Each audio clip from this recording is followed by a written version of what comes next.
Hello again. So today is motor talk. One of the things that's a kind of a popular misconception is that there's a lot of development, let's just say, that goes on,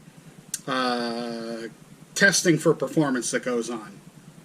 It's essentially untrue in the homeset companies. What they do test for is they test for fitment. They test that basically all the parts fit together, and that's pretty much it. One of the things that surprised me when I first started at SCX, and then at Carrera, and then by the time I got to Skeletric, frankly it didn't surprise me anymore, is that the only consideration for the type of motor that really goes in the car is kind of, it's the default motor, let's just say. Essentially the motors are all the same. It's a Mabuchi FC style motor that has been common in slot car motors for most of the modern era, since, kind of 2000 or so.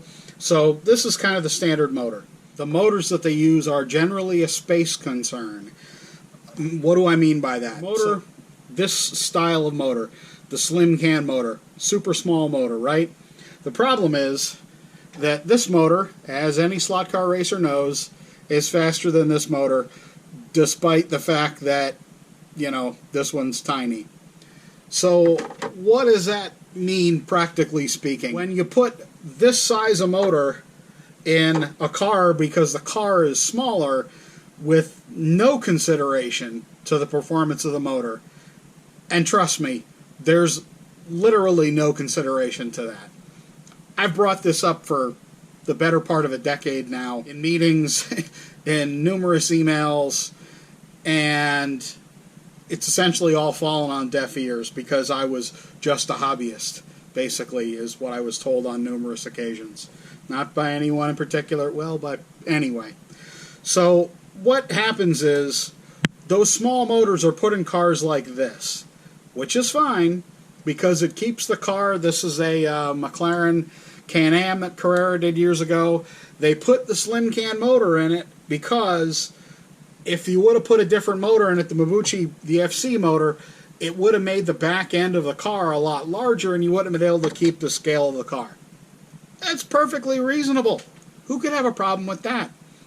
The problem is when you race this car against 917 or the Lola that they made, this car's faster. It's definitely faster down the straight. It might be faster in the corners for other reasons. But when you have homeset cars like these that are made to be sold and used as is and not worked on by hobbyists to replace the motors or replace the tires or the gearing or adjustable power supplies, they're just meant to be put on a track and raced. Which, again, I got no problem with that. That's cool.